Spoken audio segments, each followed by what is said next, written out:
행복한 교회 성도 여러분, 이 영상을 보시는 하나님 나라의 귀한 자녀 여러분, 오늘은 2026년 1월 27일 화요일입니다.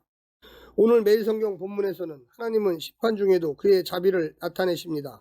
죄악이 가득 찬 소돔을 심판하시려는 가운데 그는 롯을 성에서 이끌어내셨습니다.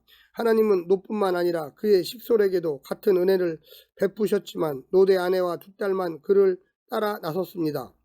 하나님은 그들에게 산으로 도망하여 생명을 보존하라고 명시하시고 돌아보거나 들에 머물지 말라고 경고하십니다. 롯은 가까운 소알 성읍으로 도망하기를 간청하고 하나님은 그 뜻도 허락하십니다.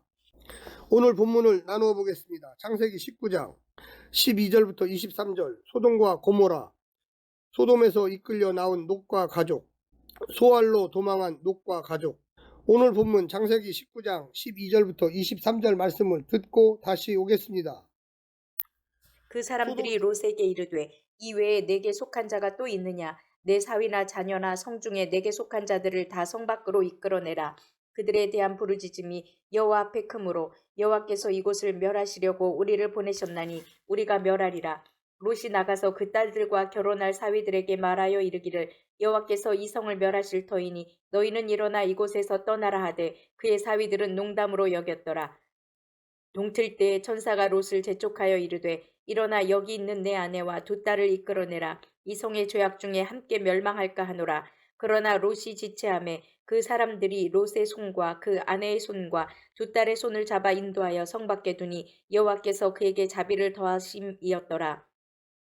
그 사람들이 그들을 밖으로 이끌어낸 후에 이르되 도망하여 생명을 보존하라. 돌아보거나 들에 머물지 말고 산으로 도망하여 멸망함을 면하라. 롯이 그들에게 이르되 내 주여 그리 마옵소서. 주의 종이 주께 은혜를 입었고 주께서 큰 인자를 내게 베푸사 내 생명을 구원하시오나 내가 도망하여 산에까지 갈 수 없나이다. 두렵건대 재앙을 만나 죽을까 하나이다. 보소서 저 성읍은 도망하기에 가깝고 작기도 하오니 나를 그곳으로 도망하게 하소서. 이는 작은 성읍이 아니니이까 내 생명이 보존되리이다. 그가 그에게 이르되 내가 이 일에도 내 소원을 들었은즉 내가 말하는 그 성읍을 멸하지 아니하리니 그리로 속히 도망하라. 내가 거기 이르기까지는 내가 아무 일도 행할 수 없노라 하였더라. 그러므로 그 성읍 이름을 소알이라 불렀더라.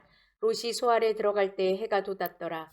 소돔 주민의 악행은 사사기 19장의 기브아인들의 행위와 긴밀히 연결됩니다. 두 지역 사람은 나그네를 성적 폭력의 대상으로 삼음으로써 공동체의 도덕적 타락과 붕괴를 드러냈습니다.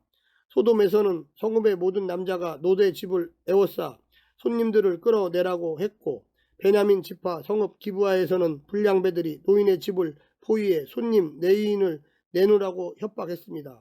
이때 롯은 자기 두 딸을, 노인은 자기 딸과 손님의 첩을 내주려는 비윤리적 대안을 제시했습니다. 소돔 사람들은 롯의 제안을 거부했으나 기브야의 불량배들은 제안을 받아들여 레위인의 첩을 강간합니다.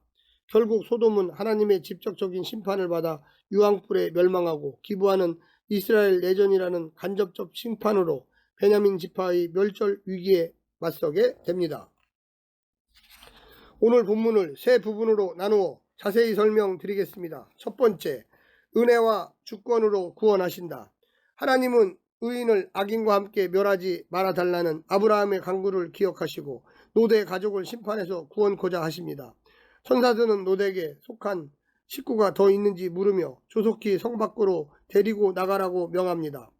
롯이 지체하자 친히 롯과 그의 아내와 두 딸의 손을 잡아 끌고 성 밖으로 데리고 나갑니다.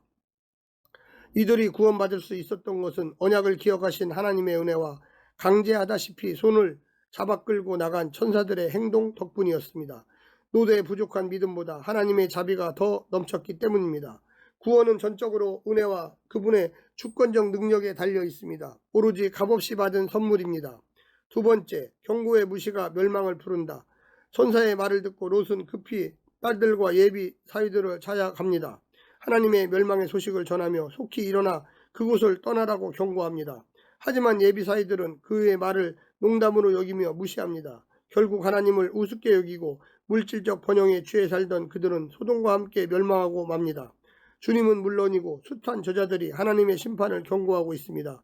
경고를 새겨 들어 경건과 의의 길을 가면 구원을 얻고 조롱하며 일락에 취해 산다면 도둑같이 임하는 심판을 결코 피할 수는 없습니다. 말씀으로 깨어 사는 길만이 구원입니다. 마지막 세 번째, 어리석고 답답하고 한심한 놋. 천사는 곧 닥칠 심판을 예상하고 다급히 재촉하나 놋은 더 챙길 것이 많다는 듯 지체합니다. 생명 잃을 위기 상황을 전혀 감지하지 못합니다. 급히 산으로 도망하라는 체근으로 온갖 불필요한 말을 하며 산으로 도망할 수 없는 이유를 밝힙니다. 끝내는 소알로 도망하기를 청하면서 여전히 도시 생활에 대한 미련을 버리지 못합니다. 롯은 온갖 구실과 명분을 내세우나 그 안에는 소돔에 대한 애착과 포기하고 싶지 않는 욕망이 담겨 있습니다. 몸은 떠나나 마음 한 자락을 여전히 소돔에 두고 있습니다. 옛사람을 완전히 십자가에 못 박지 않고 구원에 이를 수는 없습니다. 어설픈 타협은 또다시 대가를 치르게 됩니다. 사랑하는 성도 여러분, 오늘 하루도 승리하시고요. 하나님의 놀라운 축복과 은혜가 늘 함께하기를 간절히 바랍니다. 샬롬.